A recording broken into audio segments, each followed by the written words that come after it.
Kailangan ba? Kailangan natin mag-Tagalog. Alam mo, may sasabihin lang akong napakagandang impormasyon tungkol sa Pilipinas. Alam mo ba, yung watawat natin, na pwedeng baliktarin yan? Ba yan, Luis? Di ba binabaliktad siya pag may digmaan? Tama. Sinong nag-design nun? Almer, sino ang nag-disenyo nun? Di ko kilala. Sino, Lodor? Sino? Si Emilio Aguinaldo.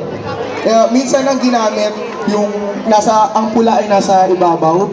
Minsan ang ginamit yun ng mga revolusyon nung mga siguro 19th century.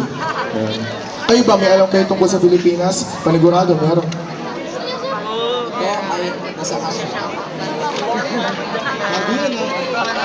Bago. So, now let's give a warm welcome to grade 4 lap.